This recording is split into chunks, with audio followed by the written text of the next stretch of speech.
Brexit's going to affect more than just the British and European economies. European League and EPL academies may feel the pinch in England as well. According to the London Independent, life after Brexit going to look a lot different for EPL academies, which have historically been allowed to sign 16-year-olds from Europe under FIFA's Article 19. Had this article not been in place, the league's top clubs would not be allowed to sign a player until he turned 18, which is why they're all preparing for it now. It's often advantageous for elite academies to sign ripe talent at the tender age of 16 and invest in the player until he's mature enough to compete at the top level.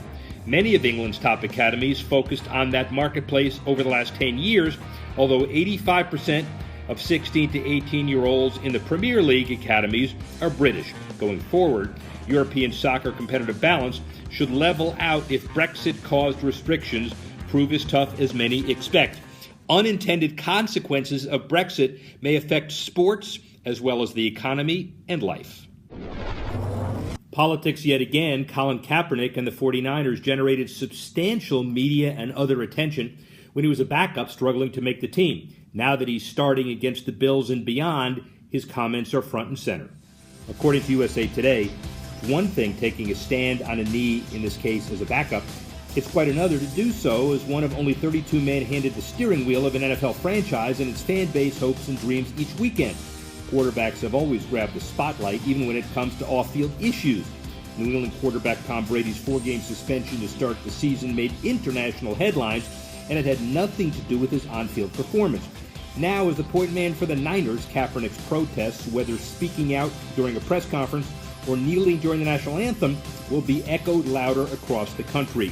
The issue always is, will he be able to perform? Now he probably has more pressure as he tries to accomplish that goal.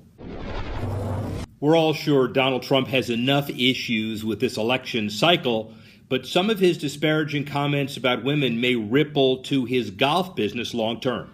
LPGA Commissioner Mike Wan said the LPGA Tour will back golf authorities no matter what decision they make about hosting the 2017 U.S. Women's Open at a Donald Trump-owned course amid, quote, a storm over sexually aggressive comments from the Republican presidential nominee. The USGA facing calls to move the event from Trump National Golf Course in New Jersey. Wan said, quote, in a strange way, I'm lucky the LPGA has no direct dealing with Donald Trump or Donald Trump properties. I've said to the USGA all the time that you long have since proven you've supported women golf, so if you tell us it's the right place to play, we're right there with you. The European Tour's R&A likewise facing pressure to remove the Trump-owned Turnberry Resort in Scotland from the Open Championship rotation. Obviously, Donald Trump, whatever you say, has done well for golf, but now there are issues way beyond just the golf business itself.